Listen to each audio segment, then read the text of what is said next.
Sa mga nag-a-advance, please lang. Hindi lang dito kayo sa ROTC mga disiplina. Gusto ko kayo ang role model, kayo ang influencer, kayo ang initiator ng magandang asal sa loob ng classroom.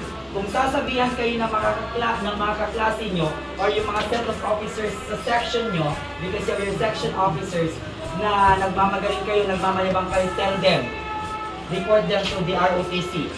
Pag Saturday, ha? I would really know yung behavior na gano'n so we could medal. That's the work now of the SBO who happen to be also members of the GMA or the ROTC or the cadets. Okay? That's one way of helping the SBO since the SBO is the highest governing body embodying or representing the whole student into the administration. Pakikinggan lang ang boses ng estudyante dahil mayroon kayong SBO set of officers. Through the President, that's good enough para malaman niya kung anong nangyayari. Again, fostering the highest form of integrity and discipline should come first from the advanced ROTC. Is that clear? Yes, sir. Hindi yung malalaman ko kayo yung nagyayabang sa classroom tapos kayo pa yung number one na initiator ng hindi maganda. Nakakaya naman sa SBO officers kasi cadet sila, kasi ROTC sila, kasi GMP sila, officer sila. Ang pangit yung puntong tatawagin sa SBO President to explain bakit ganito yung student. Kasi sila, ang unang trabaho nila, unang accomplishment nila is to see to it na maayos ang disiplina ng bata, nag-uniform ng maayos, sumusunod sa kung anumang ang dapat kautusan ng school. The SBO will never or should not go against with the policies of the school.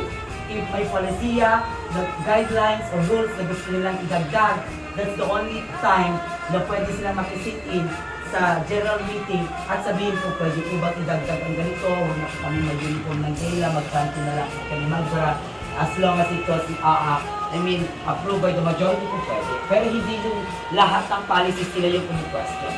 Let us apply it. Okay? And I hope you advance will help us to realize the dream of every student making SICOs at colleges or setting the school in its finest sense and putting it into a high standard.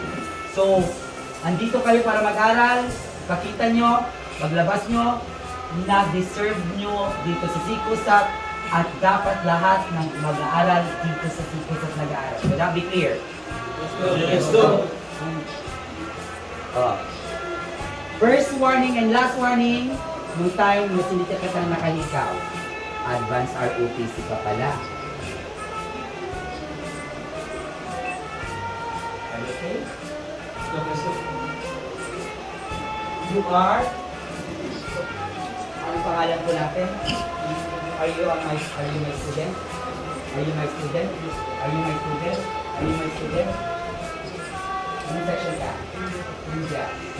Ninja. Tambal mo, di ba? Tama, nag-block ko na kayo po. Hotel, student kita. Ninja. Ito yung Ninja na may problema kayo sa India. Request permission to make a statement. Nakarenewan mo daw. Nakarenew ba na? Sir. Mayrat.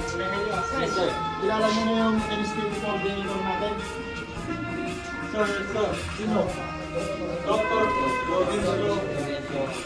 Yakin na yun. Kasi wala, pagkalawa. Dr. Gordon. Pagsalot kayo